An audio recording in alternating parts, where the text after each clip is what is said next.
First at 6, a weather watch alert for the potential for some slippery spots out on the roads today, but also for Thursday morning. We'll detail out where we go from here, walk you through that hour by hour coming up.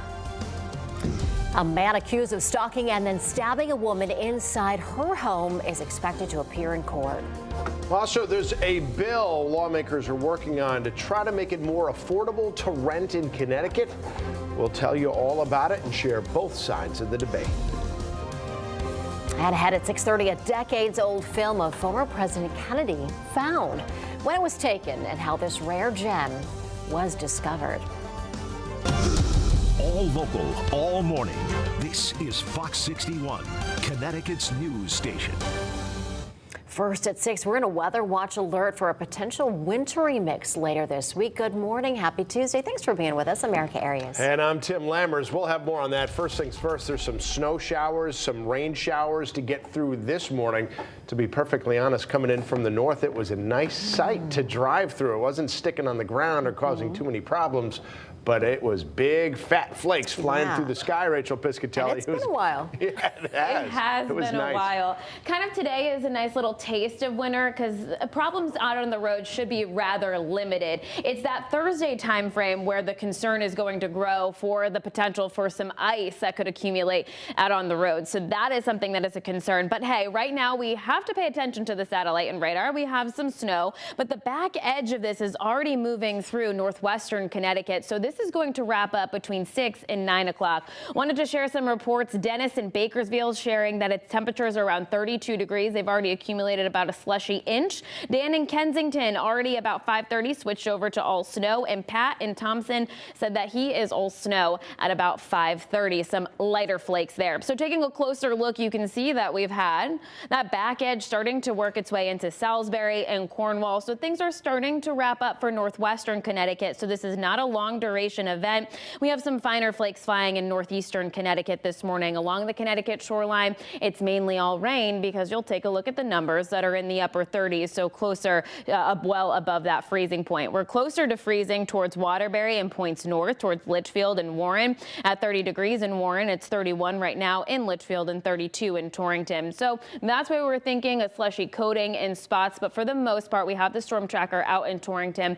And Angelo Bavaro saying the roads aren't bad this morning, but just of course want to be mindful of that. There will be a lull in the action after this wraps up between 6 and 9 o'clock, and then another round of some shower activity this evening between 6 and about 7 o'clock or so.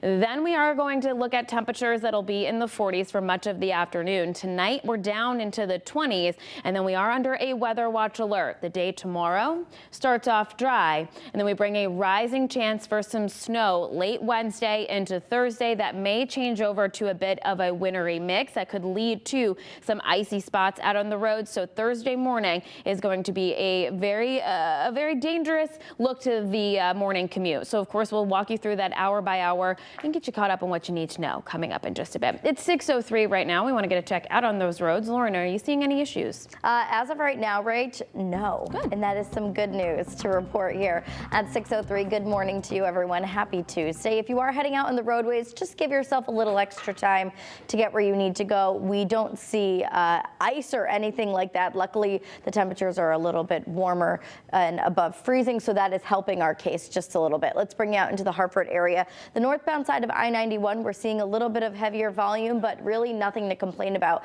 coming in and out of the capital city. 91 over to I-84. It'll just take you a couple of extra minutes to get where you need to go. Taking a live look out in Waterbury, as Rachel was saying, the roads, this is a tongue twister, the roads are wet, not white. But I-84 east and westbound looking good. We did have some construction out there that has cleared. Traffic is moving freely. New Haven over to West Haven, not looking too bad. And then as we head down into Fairfield County, we've been seeing some heavier volume out on the roadways start to develop.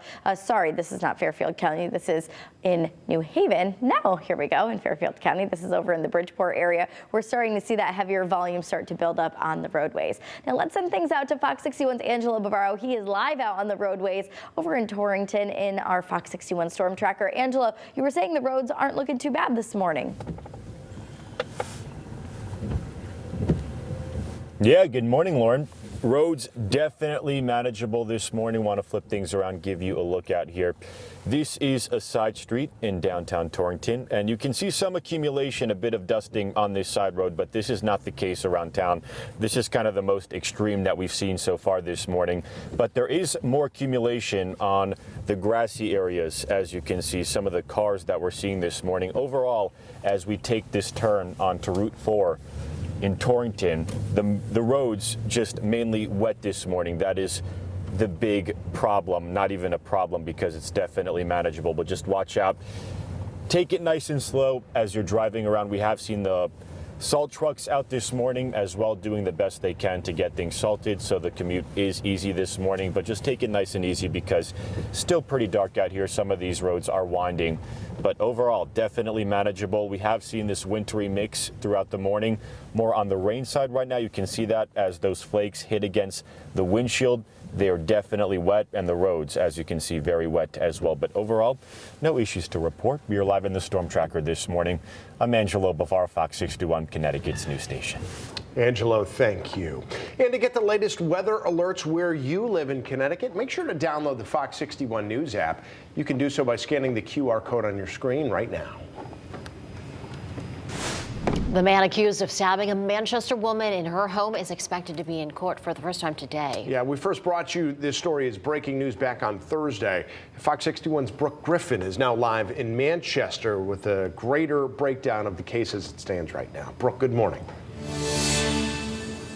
Well, good morning to you both. 35-year-old Damian Davis from Hartford is the person that is accused and is expected to show up in court today. Now, he is being accused with first-degree assault, home invasion, carrying a dangerous weapon, burglary in the first degree, and stalking in the first degree after he attacked a woman in her home on Thursday night. Now, that 23-year-old woman is lucky to be alive today after he walked into her home and stabbed her multiple times in the stomach, all while her family members were at home with her. Now police say that suspect will be in court later this morning. Police say the victim worked as a clerk at a Sam's food store. They tell us Davis frequented her store location and had been actively stalking her.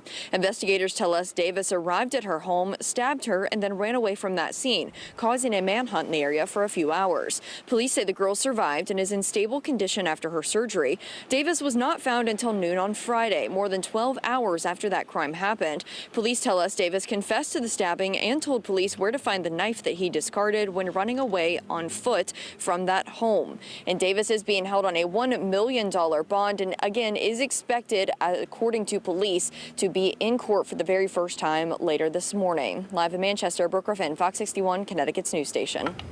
All right, Brooke, thank you for that report. We do appreciate it. In other news, big news here in Connecticut, 6:08. A Stonington police sergeant had to be flown to a hospital yesterday after getting hit by a car, his own cruiser, in fact.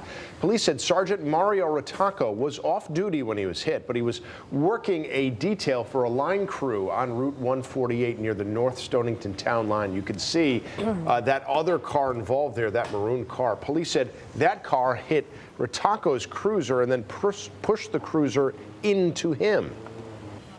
We're very concerned about our sergeant. We want to make sure that he's getting the best treatment and making sure that all the other officers as well are being taken care of. It's a concerning thing throughout the entire department.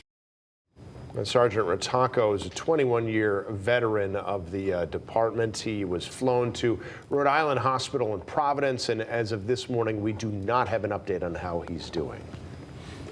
Happening at the state capitol today, lawmakers in the Housing Committee are expected to decide whether to advance a bill to cap annual rent increases. Now, before that, advocates, renters, and legislators are all going to gather.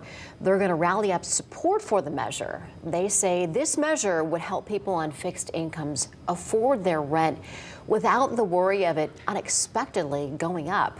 On average, renters in Connecticut have seen double-digit rent increases in the last 2 years. That's according to Cap the Rent CT, a coalition of organizations fighting for rent stability.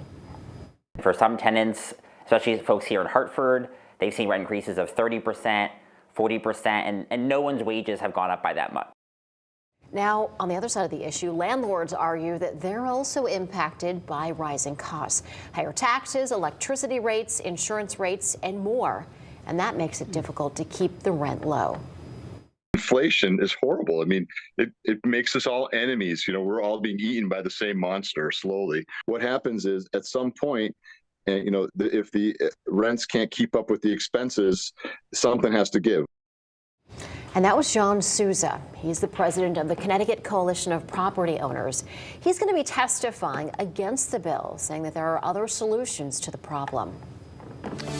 Now at 6, Bristol police are trying to find this man. They don't know who he is at this point, but they said he keeps stealing things from the Hobby Lobby on Farmington Avenue. This is a pretty good look at his face, so if you recognize him, please call the Bristol Police Department. A staff member at New Fairfield High School has been accused of sexually assaulting a student. State police said Andy Rosafort turned herself in Monday morning. They said she had been communicating with the victim on social media for months, including sending some unsolicited sexual posts. And then a teenager told investigators that Rosafort actually drove to pick up the victim at a party back in January before sexually assaulting the victim in the car. Rosafort is out on a bond of $100,000.